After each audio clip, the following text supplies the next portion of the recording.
There's little point in producing yet another version of the by now rather outdated Esprit. Even if this new 350 Sport model does reach 60 in under 5 seconds, at £65,000 there are unlikely to be too many takers. The lovely Elise has breathed fresh air into the great Lotus Mark, but I still worry about the future.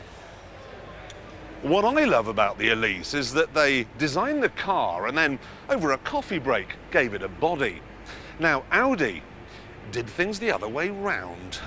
They designed the TT to be a concept car, something to woo the crowds at a motor show. And then, over a cabbage und Bratwurst, decided to turn it into a proper car for the road. The end result, I'm afraid, is a bit like my new showbiz mate, Kate Moss. Very pretty, but it misses the point.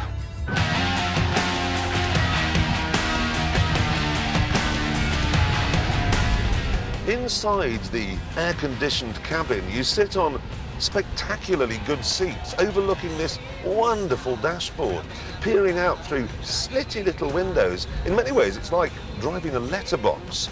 But you feel small, you feel cocooned, you feel safe. It has a 1.8-litre 20-valve turbocharged engine developing 225 brake horsepower. Underneath there are lots of little spoilers, so it cleaves the air like a Kalashnikov's bullet, and as a result, it goes like one. It also has a low centre of gravity, fat wheels, and a new type of four-wheel drive system, so obviously, it's an absolute joy to drive. No. You see, Audi's engineers were given the basic underpinnings from an A3 hatchback. They were given the engine from a Golf GTI, and they were given some wires.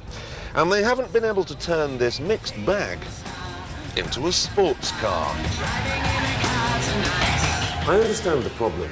You see, what I've got here are some peanuts, a carrot, and an egg. Now, these are fine, upstanding ingredients, but I am not going to be able to turn them into a velate of celeriac. The Audi corners well, but it all feels rather detached, and the steering is more vague than Hugh Grant. It is a great looker, but sadly, it's not rewarding to drive. So if you're one of the 1,000 or so people who've put down a deposit for a TT expecting it to be a sports car, forget it. It wasn't designed for the King's Highway. It was designed for the King's Road. The Audi TT may have begun life as a concept car, but it is, of course, a rogue. It's a traitor to the very cause of concept cars. Why? Well, there are specific types of car. There's the executive boast, the people carrier, the fast hatch, the pathetic phallus. Each is a definite type, and each has specific functions. And there's no crossover between the types. A concept car is also a defined type, and its specific function is not to mutate into an on-the-road production model. Indeed, if it does mutate into such a vehicle, it has surely failed as a concept car.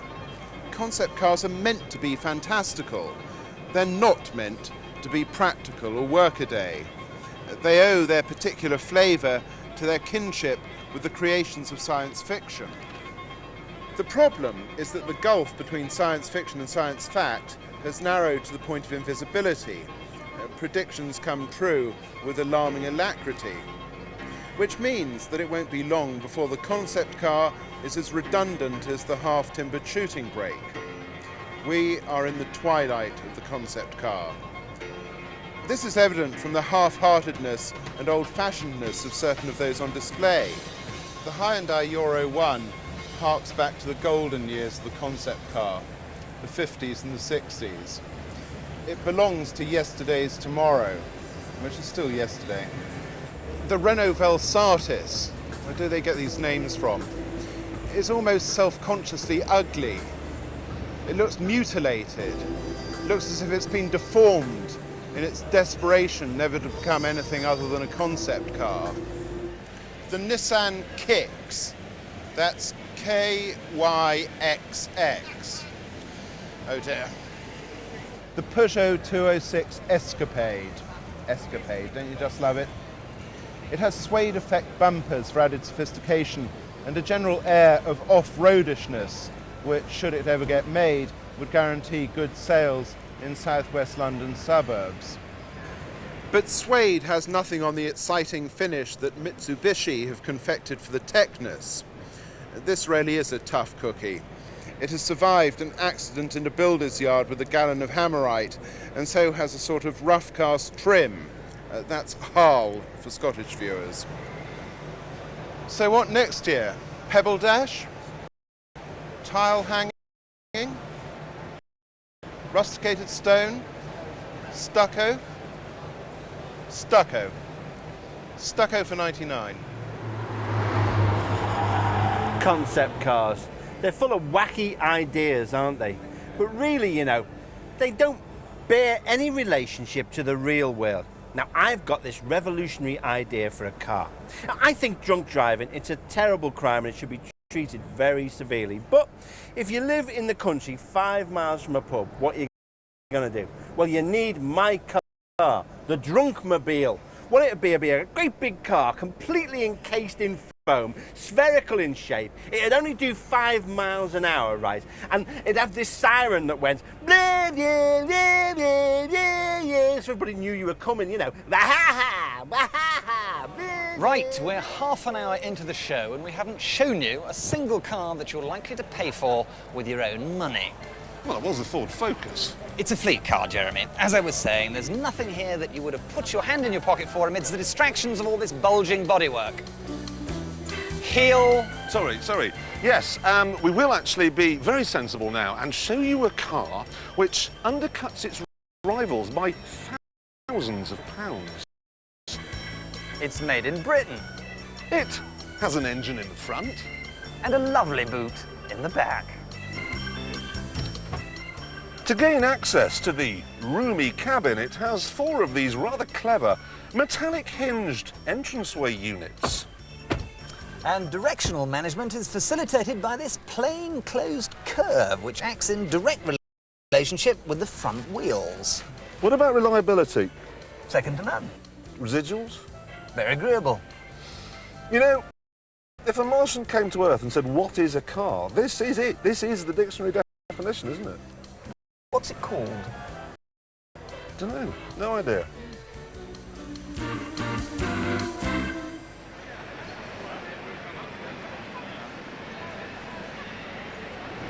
Oh dear. Daihatsu have a new Kaori, the motoring equivalent of a small dog. But this Kaori is longer, wider and lower than the old one. It doesn't even look as silly.